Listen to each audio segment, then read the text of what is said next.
తెలంగాణ యూనివర్సిటీని సంపాదించుకున్న దానిలో ఉన్నాం. ఇలా గవర్నమెంట్ హాస్పిటల్ వచ్చింది, మెడికల్ కాలేజ్ వచ్చిందంటే ఆనాడు కల్లువాడి గ్రౌండ్ కాపాడుకున్నాం కాబట్టి దానిలోనే మెడికల్ కాలేజ్ కానీ ఇలా హాస్పిటల్ కానీ ఇవన్నీ ఉంది. అంటే ఇక్కడ కనీసం శ్రమ చేసే వాళ్ళకు రైతాంగానికి ఎవరైతే కష్టపడుతుందో వాళ్ళందరికీ కనీస హక్కులు దక్కాలి అనే దానిలో ఏ పోరాటాలు అయితే సిపిఎంఏలు మొదటి నుంచి చేసిందో దానిలో నర్సన్న పాత్ర ఉంది. ఇక్కడ 2 సార్లు నర్సన్న కౌన్సిలర్లు రేపచ్చే నా కుటుంబాన్ని నేనే పోషించుకుంటా, నేను కూడా నేను బతుకుతాను, నా పిల్లలు బాగా చదివితే బాగుంటుంది, నా వ్యవసాయం బాగా ఉంటే బాగుంటుంది అనే దానిలో ఉంటాం. మనం ఒంటరిగా ఎవరిని బాగుండలేము.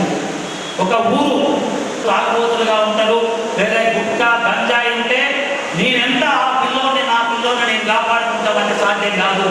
అక్కడ ఆ పిల్లలతోనే వారి స్నేహం ఉంటుంది కాబట్టి పోతాం. కాబట్టి నిజామాబాద్ అంతా మంచిగా ఉంటే, రైతాంగం బాగుంటే, కార్మికులు బాగుంటే మనం అంతా బాగుండగలుగుతాం అనే దాంట్లో నర్సన్నది అనే పాత్ర నర్సన్నది ఉంది. కాబట్టి ఐక్యంగా ఉండి ఐక్య ఉద్యమాలు చేసినప్పుడు ఖచ్చితంగా సాధించుకుంటాం. చాలా మంది అనొచ్చు ఎంఎల్ పార్టీ ఏం సాధించింది, నిజామాబాద్లో ఒక 1000 ఇళ్లను సాధించిందంటే తక్కువ కాదు కదా. ఒక 12,000 ఎకరాలు అక్కడ ఎన్ఎస్ఎఫ్ 11,000 ఎకరాలు కానీ ఇంకా వివిధ పోరాటాల ద్వారా ఒక 1000 ఎకరాల దాకా వచ్చింది. ఇదంతా ఎమ్మెల్యే పాత్ర, అందులో నర్సన్న పాత్ర కీలకం. కాబట్టి కామ్రేడ్ నర్సన్నకు 2 నిమిషాలు మౌనం పాటించడానికి అందరూ కూడా లేచి కూర్చోవాలనేది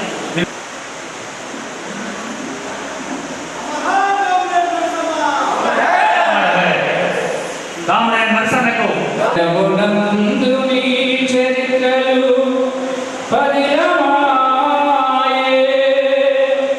మరతుమన్నందు నీ గత స్మృతుల్ మరపురాదు నీ విధానము చారిత్రకావసరము విప్లవ పదాన అది సదా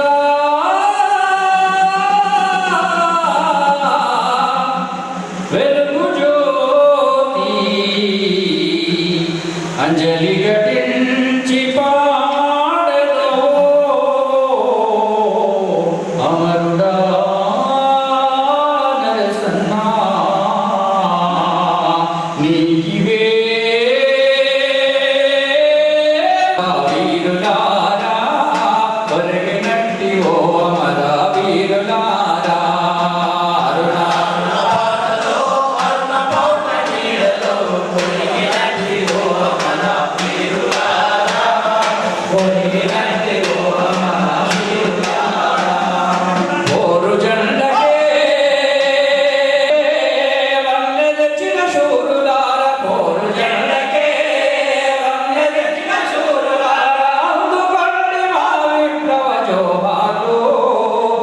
అందుకోండి మా విప్లవ జోహాలు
ఆయన చేసిన పని ఆయన సొంతం కోసం ఆలోచించలే. అందరూ బాగుండాలి, అందరూ నేను ఉండాలనుకున్నాడు తప్ప నేనే బాగుండాలని లేదు. ఇవాళ నేను పార్టీ వర్గాలు మీరు చూస్తున్నారు. ఒక్కసారి ఎమ్మెల్యే అయితే, ఒకసారి వార్డు మెంబర్ అయితే వాడు ఎట్లా సంపాదిస్తుండ్రు, ఏమవుతుండ్రు. వాడు అన్నాడు, అవునా నేను డబ్బు పెట్టినా అంకే డబ్బు సంపాదిస్తున్నా అంటాడు. డబ్బు పెట్టినా డబ్బు సంపాదిస్తున్నా అంటాడు. మరి ఇట్లాంటి దరిద్ర పద్ధతి ఉన్న ఈ పరిస్థితుల్లో దీనికి భిన్నంగా మన వాళ్ళు ఎట్లా ఉన్నారు అనేది మనం గమనించాలని నేను కోరుతా ఉన్నాను. అందుకే నిస్వార్థంగా సొంత ప్రయోజనం లేకుండా అనేక వాటిని కొట్లాడుతూ కలివాడి గ్రౌండ్ పోరాటంలో మేము కొంచెం భాగస్వాములం పీడిఎస్ తరఫున. అప్పుడు పాపన్న, శివరాజు, మిగతా అందరూ ఉండేవాళ్ళు. అందరితోటి మేము కూడా కలిసి అప్పుడప్పుడు మద్దతుగా ఉండేవాళ్ళం. ఇక్కడికి వచ్చి ప్రత్యక్షంగా కొట్లాడలేదే కానీ ఆ ఉద్యమానికి సంఘీభావంగా రాష్ట్రంలో మిగతా చోట్ల కూడా సపోర్ట్ చేశాను. అప్పటి నుండి నాకు ఈ ప్రాంత విషయాలు తెలుసు. అంతకుముందే పీడిఎస్యుకి వ్యవస్థాపకుడు జంపాల చంద్రశేఖర్ ప్రసాద్ని మా ఊరికి దగ్గరలో ఒక 3 కిలోమీటర్ల దూరంలోనే కాల్ చేశారు. అప్పుడు మేము పోవడానికి ప్రయత్నం చేస్తే మమ్మల్ని బెదిరించారు పోలీసులు, లేబర్ రావడానికి లేదని. దగ్గరగా ఏదో జరిగింది, కాల్ చేశారని నేను రామచంద్రయ్య గారిని, జంపాల చంద్రశేఖర్ ప్రసాద్ని విజయవాడలో పట్టుకొని తీసుకొచ్చి మా దగ్గర కాల్ చేశారు. ఇల్లందు దగ్గరగా చీకటి గంటల అడవులు ఒక 3-4 కిలోమీటర్ల ఊరికి దూరం ఉంటుందంటే అక్కడ కాల్ చేశారు. అప్పుడు ఎందుకు కాల్చారు, ఈయన ఎందుకు కాల్చారు అనే విషయం, ఈయన ఎవరు అనే విషయాలన్నీ మాకు పెద్దగా తెలియదు. కానీ తర్వాత అవన్నీ తెలిసినాయి. శ్రీపాద శ్రీ అని మా రూమ్మేట్, ఆయన కాల్ చేసిన తర్వాత ఇంకా విషయాలన్నీ అర్థమైంది. ఆయన కూడా కాల్ చేసే రోజు నేను పాకాల చెరుకట్ట మీదనే ఉన్నాను. చిలకలగుట్టలో కాల్ చేశారు. గెస్ట్ హౌస్కి పోతే కాలేజీ తరఫు నుంచి బరకాల కాలేజీలో మా బ్రదర్ లెక్చరర్ రంగం వయసుకి అక్కడ కాల్ చేసి మీరు రావద్దాను. ఏంటంటే వాళ్ళు చెప్పేది ఏంటంటే, ఇదిగో నక్సలైట్లు రాత్రి ఇక్కడ తాగి పార్టీ చేసుకుంటే పోలీసులు వచ్చి కాల్చారని చెప్పిండు. ఎవరు రాను నక్సలైట్లు అవుతారా అని అనగానే నన్ను ఇట్లా మూసేడు. ఏంటి అంటే పోలీసులు ఉన్నారు, నిన్ను కూడా తీసేస్తారు అని నన్ను బయటకు ముందుకుపోయింది అనమాట. వాచ్మెన్ పాకాల కట్ట మీద ఉన్న గెస్ట్ హౌస్ దగ్గర ఉన్న వాచ్మెన్. అప్పుడు తెలిసింది వీళ్ళని ఎక్కడి నుంచో తీసుకొచ్చి కాల్ చేస్తున్నారు అనే విషయం పూర్తిగా అర్థమైంది. ఆ తర్వాతనే ఆ సందర్భంలోనే మేమందరం కూడా ఇంకా అదే ఆలోచించాము. ఈ సందర్భంగా నాకు ఇచ్చిన టైంలో చెప్పొచ్చు లేదు కానీ మరొక మాట చెప్పదలిచాను. 76-77లో మధ్యలో నేను ఒకసారి గడ్డ వెంకటరామయ్య గారిని అడవిలో ఉన్న పెద్ద లీడర్ని కలవడానికి పోయిన తర్వాత అక్కడ ఆయన కలవడానికి పోగానే ఒక 50 మంది పోలీసులు వచ్చారు. నాకు భయం వేసింది. అమ్మ నేను వణికిపోయినా. అన్న ఏంటి సిగ్గువేస్తారు అంటే ఏం పర్వాలేదు ఆయన ఉంటాడు, వెనకున్నాను ఉన్నాడు. ఆయన పెద్ద పైకి గుట్టెక్కి మమ్మల్ని చెట్టు కాడ కూర్చోబెట్టి చెట్టు చాట కూర్చోబెట్టాడు. పోలీసు వాళ్ళు తిరిగి పడిపోయారు. పడిపోయిన తర్వాత ఒక పోలీసు వాడు పడిపోయాడు ఎండకి. మొన్న కలెక్టర్లో పడిపోతే ఊళ్ళోకి ఎత్తపోయినప్పుడు నేను వచ్చి ఎవరింటికాడైతే నా బ్యాగ్ పడేసి అడవిలోకి వచ్చినాం, పుట్టకాడికి వచ్చినాం. ఆ అతికే తీసుకుపోతే ఆ అమ్మాయి ఏం చేసేదంటే గిరిజన తల్లి మొహం మీద నీళ్ళు చల్లి ఒక గ్లాసు జావ పోసి వాడు మంచిగా అయిన తర్వాత పంపించేసి నన్ను మళ్ళీ రాత్రి నేను వచ్చేటప్పుడు అక్కడికి వచ్చేసరికి ఇక్కడే ఏమి చేశారని చెప్పేసరికి నేను అడిగిన, ఏంటక్క మంది దమ్లానికి వచ్చిన వాళ్ళు చివరి నేను అడిగితే అదేంటన్నా ఎరగడబట్టి చూస్తే కానీ కడుపుదాన్ని చూడాలా అని. ఒక ఆదివాసీ అక్క ఎరగడబడంటే ఎండాకాలం అడవి కాదు ఏం చేయలేకపోతున్నాం, కానీ కడుపుదాన్ని నాకున్నది అన్నం కాదు, తావే మా ఇంట్లో దొరికేది, మా ఊళ్ళో దొరికేది, మా ఏరియాలో దొరికేది. ఒక గ్లాసు జావ పోసిన నేను బతికిందని చెప్పిన అన్నం చాలా మంచి వాళ్ళని పంపించినాను. మరి ఆ ఆదివాసీ యొక్క ఎలాంటి కపటం లేకుండా మానవుల్ని ప్రేమించే ఒక మంచి మనిషి అలాంటి ఆదివాసీ బిడ్డల్ని చంపేస్తుంటే ఆదివాసీల కోసం పనిచేయాలా వద్దా అని ఆలోచించాల్సిన అవసరం మనందరి మీద ఉంది. నన్ను అదే వాళ్ళ స్పిరిట్ ఆమె ఇచ్చిన స్పిరిట్ తోటే నేను వీళ్ళ కోసం పనిచేయాలని నిర్ణయించుకున్న ఆ రోజే. ఆ తర్వాత కాలంలో నేను అప్పటి నుంచే ఇక ఉద్యమంలో పనిచేసిన, ఇక్కడి నుంచి కూడా అనేక మంది మన వివి గారు, డివికే గారు ఇట్లాంటి ఇట్లా అనేక మంది ఈ ప్రాంతంలో ఉద్యమాన్ని సేపు కేకలేస్తూనే ఉంటాయి. వర్గ సమాజంలో ఉన్నంతసేపు వర్గ ఉద్యమాలు ఉంటాయి, అసమానతలో ఉన్నంతసేపు ఉద్యమాలు ఉండి తీరుతాయి. మోడీ కాదు వాడి బాబు వచ్చినా, లేదా ఉమెన్స్ గారు కాదు వాడి బాబు వచ్చినా ఈ అసమానతల్ని తగ్గించకుండా ఉద్యమాన్ని అణచేయలేదనే విషయాన్ని సమస్యలు పెట్టుకోవచ్చు. ఉద్యమాన్ని దెబ్బతీయొచ్చు, అప్పుడప్పుడు 100 మందిని చంపొచ్చు, కానీ తిరిగి తిరిగి వస్తాయి, గెలుస్తాయనే విషయం మా చరిత్ర అంతా చెప్తున్న విషయం. అందుకే మిత్రులారా, ఈ విషయాలన్నీ మీరు ఆకలింపు చేసుకోండి. అఖిల భారత రైతు కూలీ సంఘం జిల్లా అధ్యక్షుడిగా, జిల్లా గౌరవ అధ్యక్షుడిగా, నిజామాబాద్ యూనియన్ అధ్యక్షుడిగా, మోపాల మండల అధ్యక్షుడిగా ప్రారంభించి అనేకమైనటువంటి రైతాంగ ఉద్యమంలో పనిచేసినటువంటి చరిత్ర నర్సన్నకు ఉంది. అందుకే నర్సన్న రైతు నాయకుడిగా ఉండగలిగిండు. ఒక చిన్న ఉదాహరణ మీకు చెప్పి నేను ముగిస్తాను.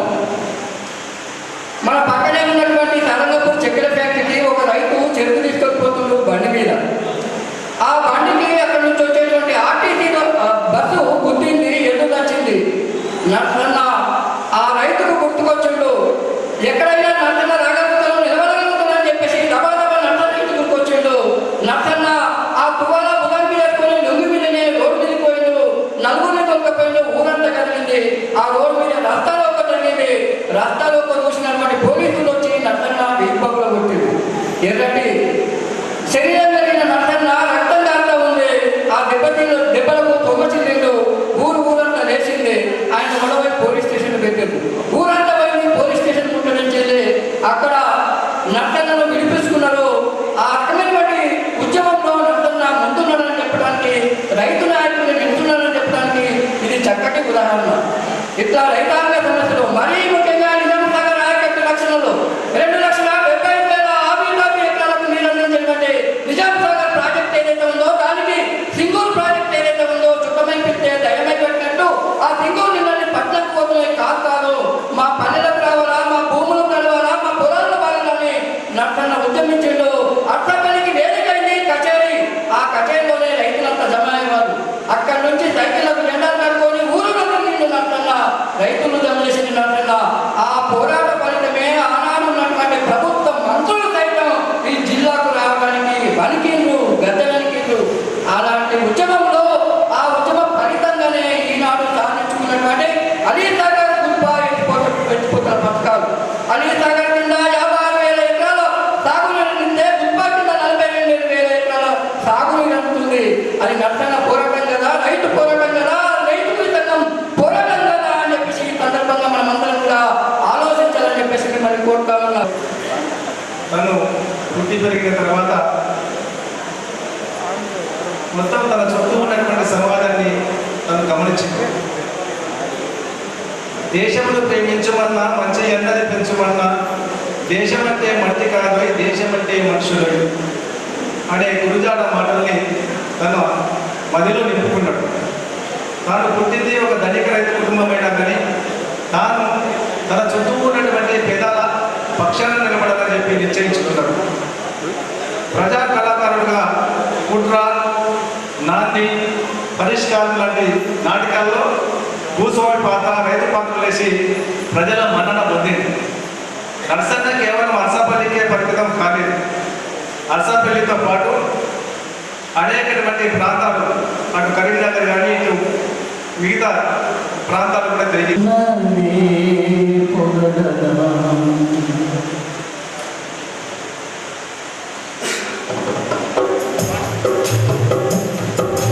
పదే పదే పాడనా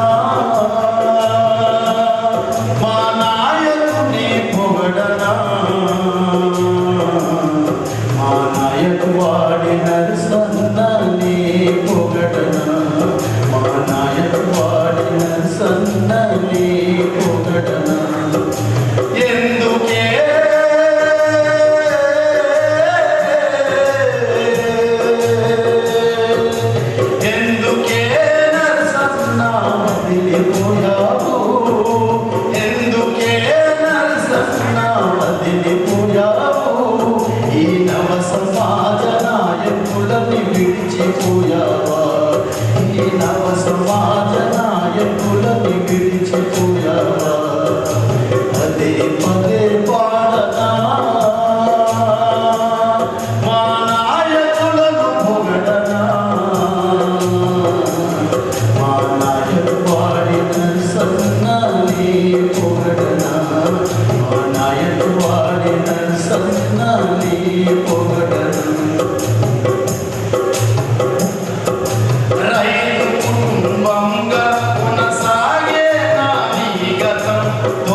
ప్రాణమే అయిన పేద ప్రజలని ప్రాణం గుండె నిండా గాయాలే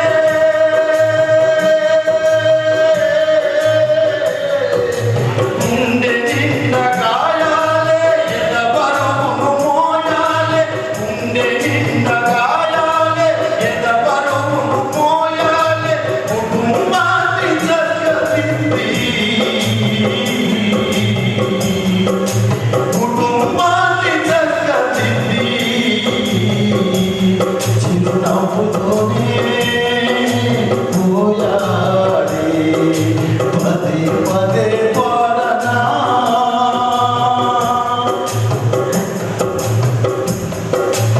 అరసపల్లిలోన నీ ప్రియమైన స్నేహితుడు అరసపల్లిలోన నీ ప్రియమైన స్నేహితుడు ఆరేటి శిల్పలింగం శిల్పానాగయ్యలు మూకుమ్మడి ప్రేమలు చెదరని చిరునవ్వులు విడువని సిద్ధాంతాలు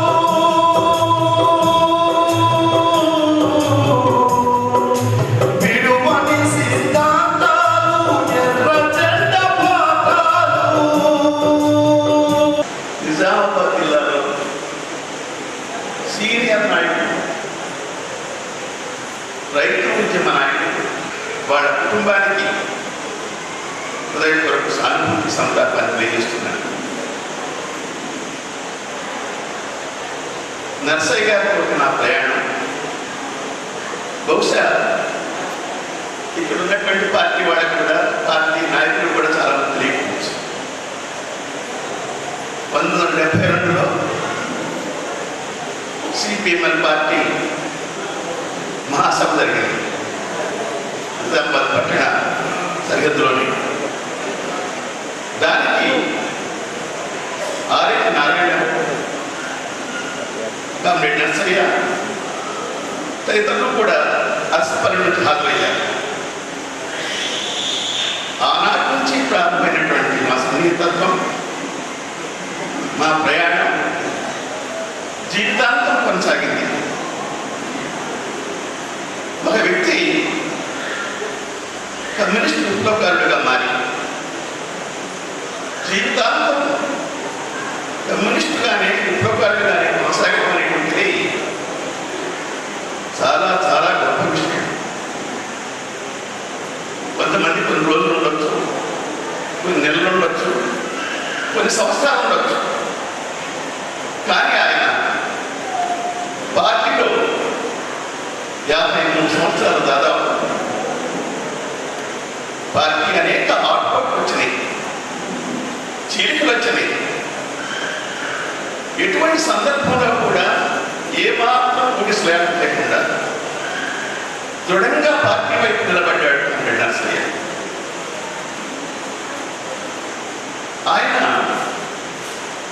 ఆయన జీవితం కళాకారుడిగా ప్రారంభమైంది.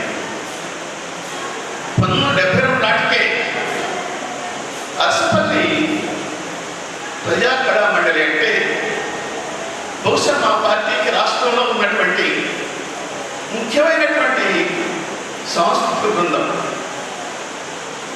ఆ రోజులో నాంది కానీ, గంగిరెడ్డి రాసినటువంటి నాంది కానీ, కానూరు గారు రాసినటువంటి పుత్ర భాగవతం కానీ, ఈ రెండింటిలో కూడా అతను భూస్వామి పాత్ర, దొరపాత్ర నిర్వహించాడు. చాలా అద్భుతంగా. అసలు నిజంగా దొర అట్లాగే ఉంటాడా, భూస్వామి అలాగే ఉంటారా అనేది వర్ణించినట్టుగా అసలు ప్రేక్షకులందరినీ కూడా ఆకర్షించుకునేవాడు. అటువంటి మంచి కళాకారుడు. ఆ రకంగా కళాకారుడుగా ప్రారంభమైనటువంటి అతని జీవితం ఒక రైతు సహజంగానే తాను పనిచేస్తున్నటువంటి తన ముఖ్యంగా ఉన్నటువంటి వ్యవసాయ రంగంలో పార్టీ కూడా రైతు కూలి సంఘం ఏర్పరిచినప్పుడు రైతు కూలి సంఘం ముందు నిలబడి ఆనాటి నుంచి ఈనాటికి రైతాంగ ఉద్యమంలో చివరి తుది శ్వాస వరకు కూడా తన సాయశక్తులా కృషి చేసినటువంటి వాడు నాయకుడు నర్సయ్య.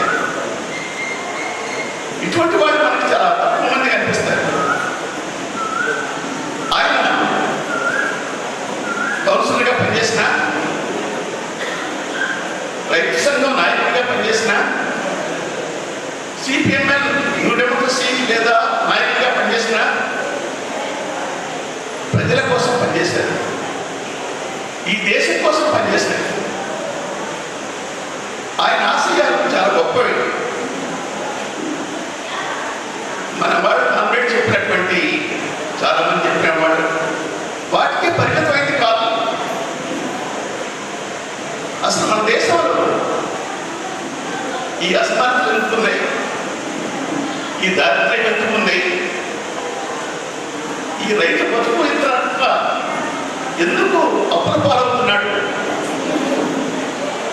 చదువుకునేటువంటి అవకాశాలు, ఉద్యోగం చేసేటువంటి అవకాశాలు ఎందుకు రావడం లేదు, ఇలాంటి సవాళ్ళ ప్రశ్నలు వాడు మనం అనుకుంటున్నాం.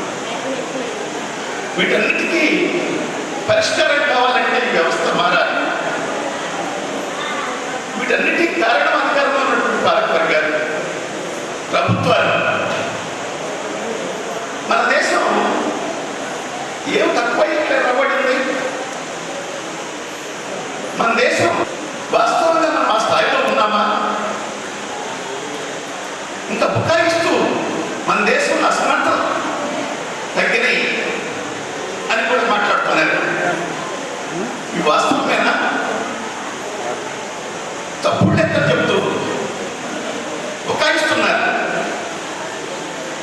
ఒక సర్వే ప్రకారంగా మన దేశంలో గ్రామీణ ప్రాంతంలో 130 మంది ఈనాటికి 2 కోట్ల అందించలేదు.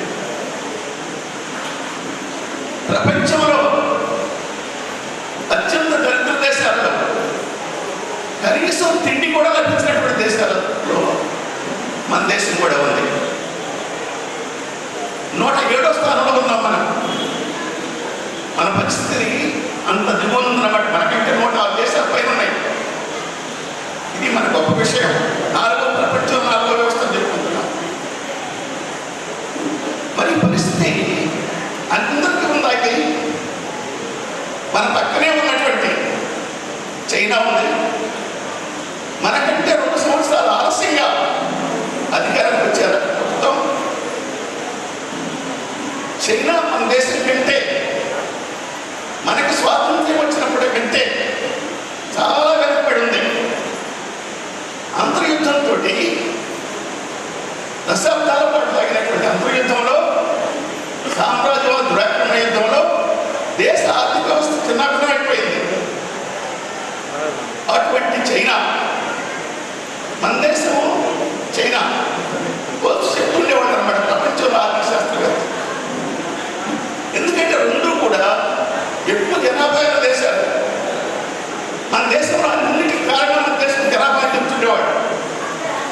కానీ మనకంటే చైనాలో ఎక్కువ జనాభా ఉంది. ఇప్పుడు మనం దాటిపోయాం 2 సంవత్సరాలు. మనకంటే తలసరి ఆదాయం దాదాపు 6 రెట్లు ఉంది. 6 రెట్లు. ఆ దేశంలో చదువు కానివాడు లేడు. ఆ దేశంలో నిరుద్యోగ సమస్య లేదు. ఆ దేశంలో ఆకలి కరువులు లేవు. మరి ఆ దేశంలో ఏమైనా వనరులు లేకున్నాయా అంటే వనరులు మన దేశం కంటే తక్కువ ఉన్నాయి. సారవంతమైన భూమి మనకంటే తక్కువ ఉన్నది. నీటి వనరులు మనకంటే తక్కువ ఉన్నాయి. ఖనిజ సంపద మనకంటే తక్కువ ఉంది. అయినప్పటికీ ఈ రోజున చైనా ప్రపంచం అంతరాజ్యంలో ఉన్నటువంటి అమెరికాను సవాల్ చేస్తుంది. అటువంటి స్థాయికి ఎట్లా అభివృద్ధి అంటే అధికారంలో ఉన్నటువంటి పాలక వర్గాలు నిజాయితీగా పనిచేస్తే, వాళ్ళలో ఏమాత్రమైనా సరే దేశభక్తి, జాతీయత ఉంటే దేశం అట్లా అభివృద్ధి అవుతుంది అనేది మనకు గుర్తు చేస్తుంది అన్నమాట. మన దేశంలో ఇప్పటికీ సగం మంది వ్యవసాయం మీద ఆధారపడుతున్నారు. ఈ సగం మంది అప్పుల ఊపులో ఉన్నారు. ఆత్మహత్య జరుగుతున్నాయి. ప్రపంచంలో ఏ దేశంలో కూడా ఇంతమంది రిపోర్టులా సంవత్సరాల్లో పరిశీలిస్తే 4 లక్షల మంది చనిపోయారు. ఉద్యోగస్తులు సరిపోవట్లా, వ్యాపారస్తులు సరిపోవట్లేదు, పారిశ్రామికతలు సరిపోవట్లేదు. రైతులు చచ్చిపోతున్నారు, ఆత్మహత్య చేసుకుంటున్నారు. ఏడాది పొడవునా కష్టపడతాడు. వర్షం లేదు, ఎండ లేదు, చలి లేదు, రేయి లేదు, పగలు లేదు, పండగ లేదు, పబ్బం లేదు, సెలవులు లేదు. అయినా ఇంత దుర్భర దారిద్ర్యం. సగటు ఆదాయం ఏంటంటే 10,000 రూపాయల నెల. ఇప్పటికీ ప్రభుత్వ లెక్కల ప్రకారంగా ఒక క్యాజువల్ లేబర్, కాంట్రాక్ట్ వర్కర్ ఎంత జీతం ఉన్నటువంటి రైతులు ఇంకా దీన స్థితిలో ఉన్నారు, దుర్భర స్థితిలో ఉన్నారు. ఈ స్థితి ఎందుకు ఉంది? ఇది నర్సరీ మీద ఇచ్చిన సమస్య. నాయపాటి నర్సరీ రైతు ఉద్యమంలోకి రావడానికి కారణం రైతులకు ఎట్లయితున్నాడు, ఎందుకు వస్తున్నాడంటే అతను పండించినటువంటి పంటకు గిట్టుబాటు ధర లేదు. ఏ పంటను పండించు, మనం పంట వచ్చేటప్పటికి మార్కెట్లో ధర డెవలప్ అవుతుంది, మనం అమ్ముకున్న తర్వాత ధర పెరుగుతుంది. ప్రభుత్వం నిర్ణయిస్తున్నటువంటి మద్దతు ధరల విధానం రైతులు ముంచేదిగా ఉంది. రైతులు దోచిపెట్టి పెట్టుబడిదారులకి, పారిశ్రామికవేత్తలకి కట్టబెడుతుంది. అందుకోసమే కమిషన్ వేశారు. రైతులు ఆత్మహత్యలు ఎందుకు జరుగుతున్నాయి, వీటిని ఎట్లా నివారించాలని స్వామినాథన్ కమిషన్ వేశారు. వాళ్ళు 2002లో సిఫార్సు చేశారు. అది ఇప్పటికీ అమలుగాల. నేను అధికారానికి వస్తే అమలు చేస్తానన్నాడు మోడీ, బీజేపీ పార్టీ. 11 సంవత్సరాలు అయింది, అమలు కాల. ప్రచారం చేస్తున్నారు మేము అమలు చేస్తామని. అంటే మనం ఏమడుతున్నామంటే దీనికి పెద్ద రైతు ఉద్యమం వచ్చింది. మీ అందరికీ తెలుసు, ఢిల్లీలో సంవత్సరం పైగా సరిహద్దుల్లో వేల మంది కూర్చున్నారు. దాదాపు 800 మంది చనిపోయారు అక్కడ. అంతమంది చనిపోయినా వాళ్ళు అక్కడ నుంచి వెళ్ళిపోతారు. వాడు కోరింది ఏంటి? ఈ చట్టాలు, వాడు చట్టాలు తీసుకొచ్చాడు, కార్పొరేట్ చట్టాలు, రైతులను ముంచే చట్టాలు, మన భూములన్నీ పెద్ద పెద్ద పరిశ్రమలకి, పారిశ్రామికతలు ఇవ్వడానికి. ఆ చట్టాలు రద్దు కావాలి. మేము పండించినటువంటి పంటకు గ్యారంటీ ఉండాలి. రైతుల ఆదాయానికి గ్యారంటీ వచ్చాం. అది మావోయిస్టుల మీద ఈ ఫాస్ట్ దాడిలో భాగంగానే ఆపరేషన్ కగారు పెట్టారు. మనం మధ్యయుగాల్లో అడవులు గట్టిపోయేవాడు, జంతువులు వేటాడేవాడు, జంతువులు వేటాడేటట్టున్నారు మనుషులు. వాడు మావోయిస్టు పార్టీ నాయకుల్ని, కార్యకర్తల్ని, ఆదివాసుల్ని చంపేస్తున్నారు. వాడు చర్చకు వస్తాం, శాంతి నిలదొద్దాం అని మాట్లాడుతుంటే మేము అంతం చేస్తామంటున్నాడు. ఇటువంటి విషయంలో వాడు ఆపరేషన్ దగ్గర రాగాలి, శాంతి చర్చలు మొదలుపెట్టాలి, కాల్పులు చేసి దానికి మన పార్టీ చొరవ తీసుకుని ప్రముఖ పార్టీ నిర్వహించాలి. ఆ విధంగా ఇదే కాకుండా ఈ రోజున దురదృష్టం తప్పు. ఎవరు చేసిన చీలికవాదం తప్పనమాట. అది శత్రువుకు లాభం తప్ప విప్లవానికి కానీ విప్లవ పార్టీకి కానీ లాభం కాదు. నష్టం చేసిన వాళ్ళు అవుతారు ఎవరు చేసినారు.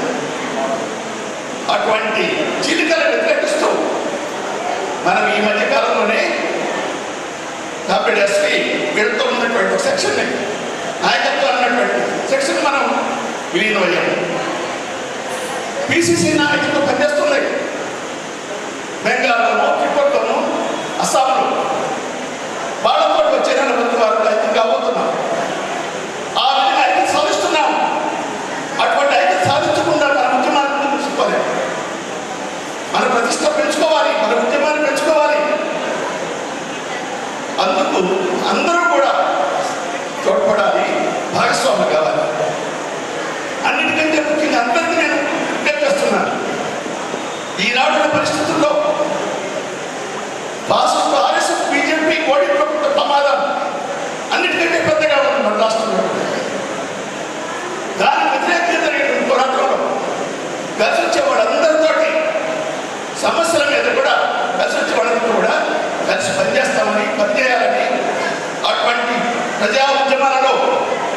మీరంతా భాగస్వాములు కావాలని, అదే మన కామ్రేడ్ నాయకపాటి నర్సయ్య యొక్క అమరుడు నాయకపాటి నర్సయ్యకు వచ్చేటువంటి శ్రద్ధాంజలిగా చేస్తూ విజ్ఞప్తి చేస్తూ ఈ అవకాశం ఇచ్చిన మీ అందరికీ ధన్యవాదాలు చేస్తూ, అలాగే నరసమ్మ అన్న పార్టీకి వారసులుగా ఉన్న వాళ్ళు ఇద్దరు గోపాల్ పాట పాడాలి, గోపాల్ సాయి అందరూ వీళ్ళిద్దరు అయిపోయిన తర్వాత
ఎందుకమ్మ